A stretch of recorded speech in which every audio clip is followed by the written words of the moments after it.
Hey guys, shop teacher Mr. Ditch here at Naperville North High School today on a Saturday with no students in the shop. It's great. I just came up here to do a little bit of work.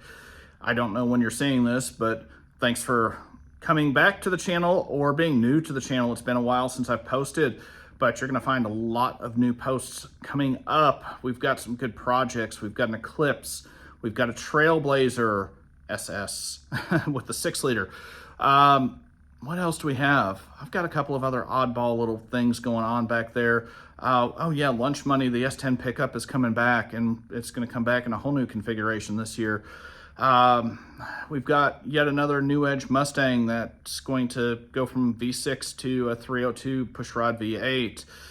That's going to be a cool one. I'm a responsible parent, so my 16-year-old, soon-to-be 16-year-old, is going to be driving that one. I've got an Astro van, or Safari van. It's actually Safari, but Astro Safari, same thing. We got some Hondas, old clapped-out Hondas back here. So if you want some good how-to tips on junk Honda, I will definitely help you keep that car going. Let's, hit the 500,000 mile mark with those cars. There's no such thing as a bad Honda. And what else do we have? Oh, I've got some cars that I bought at some Dallas area police impound auctions. I'll talk about that and give you some content and talk about bidding on those cars and what's involved and why you should or should not do it. But today's lesson, here we are almost 2 minutes in, we're going to talk about throttle bodies, and I want to explain what a throttle body does and why you should service your throttle body when you do routine work such as spark plugs or oil filter, air filter changes on your car. And it's a very, very simple thing to do. So good to have you back. Good to see you. I'm glad to be back, guys. Let's get to it.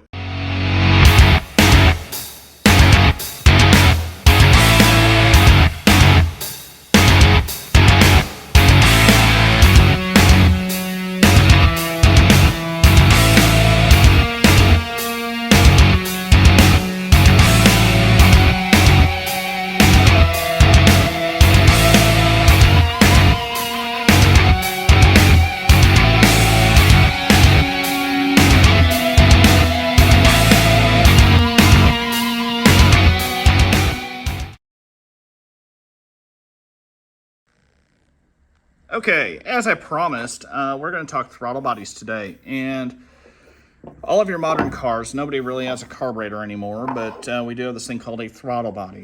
And what the throttle body does is it meters air.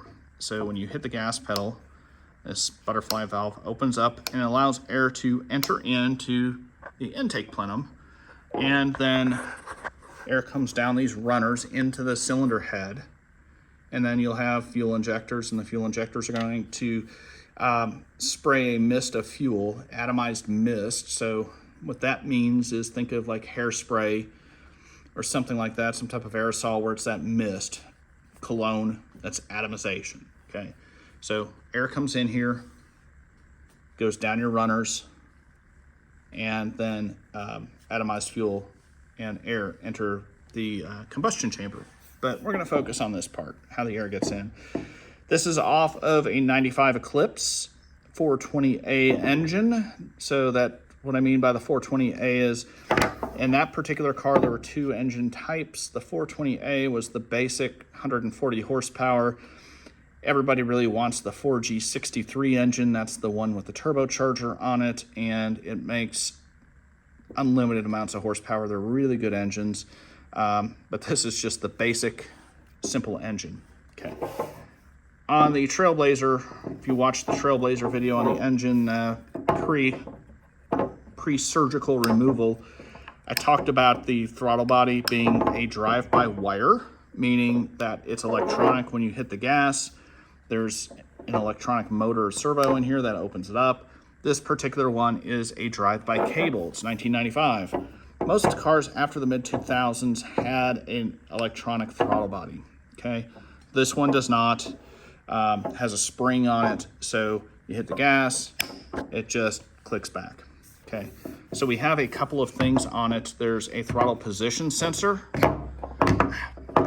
Sorry, I'm kind of struggling holding the camera and doing this.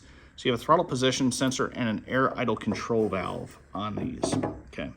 And most throttle bodies are going to be very similar. This one's quite small. Again, it came from a 140 horsepower engine.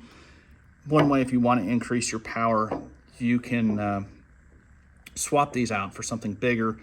The Dodge Neon had the same engine, but the automatic transmissions had a larger throttle body.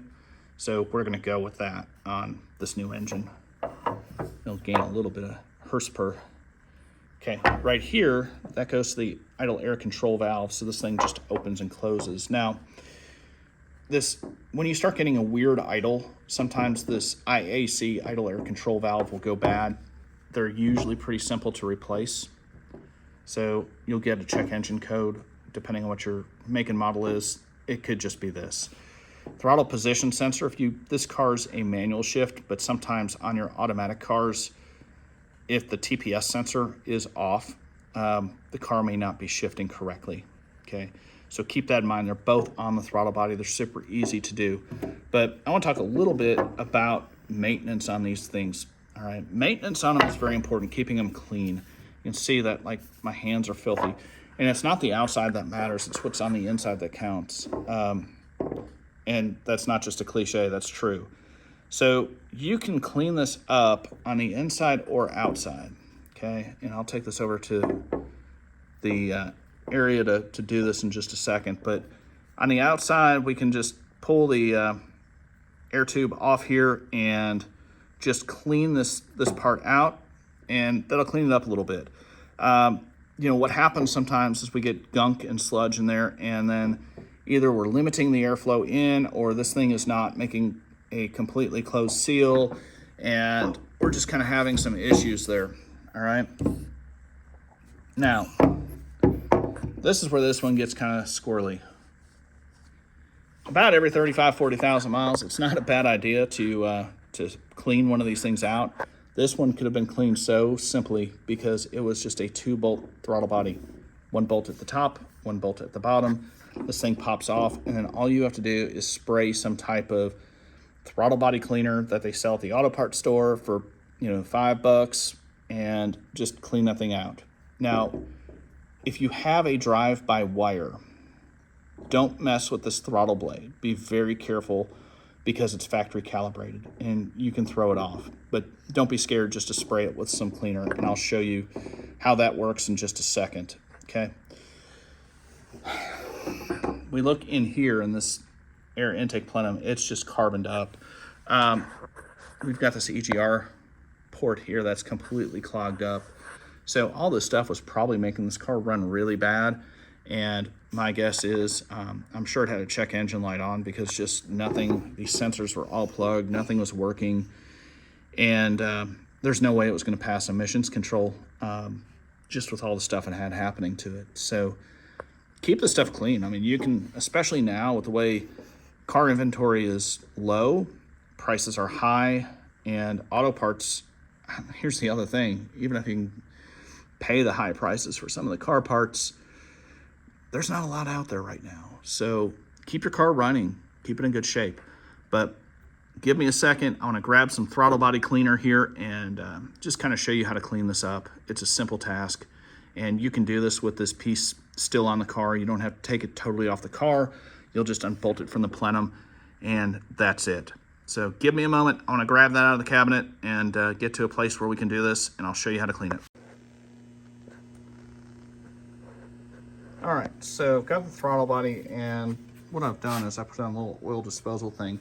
So we don't want to let this go down the sink or anything because the stuff is not the safest to go down the sink, but all you'll do with it, you can see how it's cleaning up already. Just kind of, gloves either, so be a little careful here. You do want to wear gloves when you do this. The stuff will dry your skin out. Get in there and get it clean. You can see it's, gosh, we can start to see parts of the throttle body again. If I had 2 hands here, I'd probably get some type of little old toothbrush or something. I'm gonna get in here, get all the little ports and things cleaned out.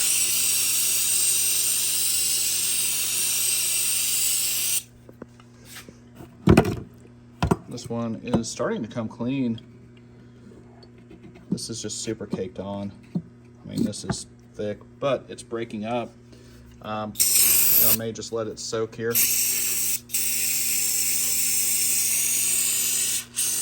Trying to focus on 2 different things.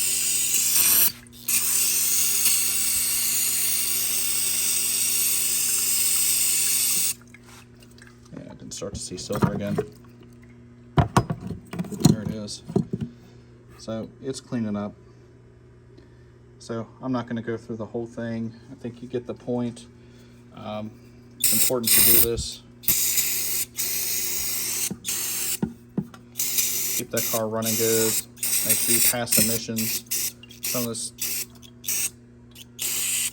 preventative maintenance, this PM, can be a bit tedious and boring, and it adds up. But and that's what helps us avoid all those expensive, costly repairs in the end. So that's it, guys. Appreciate you. Appreciate your time. Hope everybody has a great rest of your day and you're enjoying whatever you're doing and who you're doing it with. If you found this video helpful, please share it, like, subscribe to the channel, and I'll have more content coming for you.